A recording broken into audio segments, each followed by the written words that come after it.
Espresso's European Christmas adventure continues in Munich, and German festivities are not complete without Stollen, a delicate fruitcake.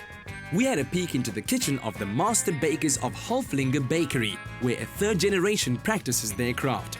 Ewan went straight to where Hans Kindl is working on a fresh batch of delicious Stollen. What just happened right now is Mr. Kindle put in a mixture of marzipan, sugar and butter, followed by a whole lot of flour into this giant mixer, and now it's just all mixing together and you can already smell those lovely flavors coming out. Oh, my mouth is watering already. This Butter, Zucker, Salz. Master baker Hans says that the marzipan, sugar, butter, salt and flour need to mix till it forms a light and fluffy dough after about 7 minutes. The pre-dough was prepared with yeast, giving the mixture its distinctive smell. So right now, Mr. Kindle is preparing the fruit, which consists of nuts, raisins and orange peel and lemon peel, and the raisins actually been soaked in rum to just give it a nice and rich flavor. Then he's going to take it to the oven to heat up before it goes into the actual dough. Different regions boast different twists to the recipe. Favorite flavors include almond stollen, butterstollen and schüttenhen, a kind made with vanilla sugar and candied lemon. Hans also adds a unique tang. So what Mr. Kindle is doing right now is he's putting in the lemon and the orange peel, which is going to give this recipe that extra bit of zest.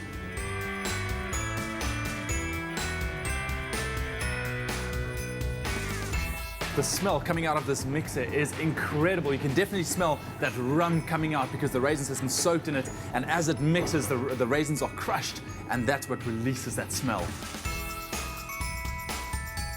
And I see we are done mixing right now, so out comes the dough.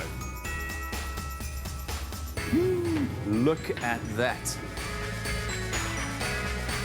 After the dough comes out of the mixer, it's left to rest for 15 minutes, just enough time to share more of the legend. Hundreds of years ago, the Advent season was a time for fasting, and bakers were not allowed to use butter, only oil, and Stollen was tasteless and hard. 5 popes later, in 1490, the use of butter was finally allowed, but only for the royal household.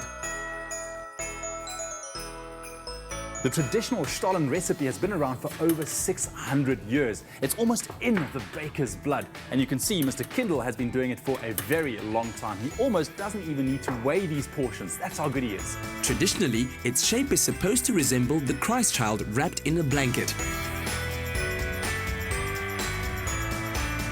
Ewan rolled up his sleeves to lend a hand. Am I doing okay? Wunderbar, like it. Good? Good. I got a very good from the master himself. By the time I've done 2, Mr. Kindle already has done like 15 or something. I really need to up my game on this one.